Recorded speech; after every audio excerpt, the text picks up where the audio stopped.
আমাদের ঋষানবাবু ঘুমিয়েছে, সেই জন্য ঋষানবাবুর মা এখন রেডি হয়ে গেছে চুল কাটার জন্য।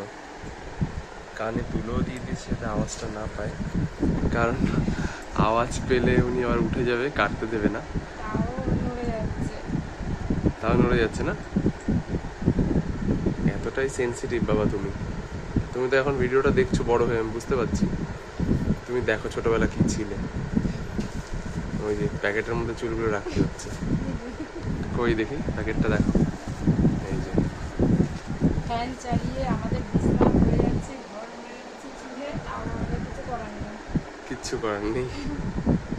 আর সেলুনে নিলে কি করে একটু বলে দাও। হ্যাঁ, সেলুনে নিলে তো আর সে ভিডিও তো মাম্মামের ছাড়াই আছে, বাজার এক করে দেবে। পুরো বাজার এক জায়গায় করে। তার জন্যই আমাদের এছাড়া আর কোনো উপায় নেই। ট্রিমারের আওয়াজ পেলে তো আরোই, হ্যাঁ, আর যদি ট্রিমারের আওয়াজ পায়, মানে কানে তুলো অবস্থাতেও জেগে যাবে। কানে তুলো অবস্থাতেও জেগে যাবে। সেই জন্য এই ফ্যান বন্ধ করে, এই ফ্যান চালিয়ে দেখি একটু মুখটা দেখিয়ে দিই যে তুমি তার প্রমাণ, এই যে ঘুমিয়ে আছো।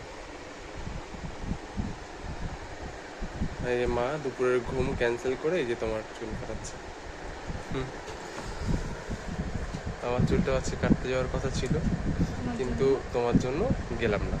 সন্ধ্যেবেলায় যাওয়া হবে। সন্ধ্যাবেলায় সময় পেলে যাবো। ট্রিমার দিয়ে একটু কাটা দিত নাকি? তার আগে তুমি এমনি কাটো, তারপরে দেখছি দেখি ট্রিমার দিয়ে। হবে না, ট্রিমার দিলে এই বিছানা না পুরো চুল চুল হয়ে যাবে। যা কি হবে এবার? মা, বন্ধ করো বন্ধ করো, কারেন্ট চলে গেছে। তুমি হাত পা খাওয়ানো একটা। হাত পা খাচ্ছি, কিন্তু হাত পা দিলে তো উড়ে যাবে। দাঁড়াও, এবার স্টপ করি রেকর্ডিংটা।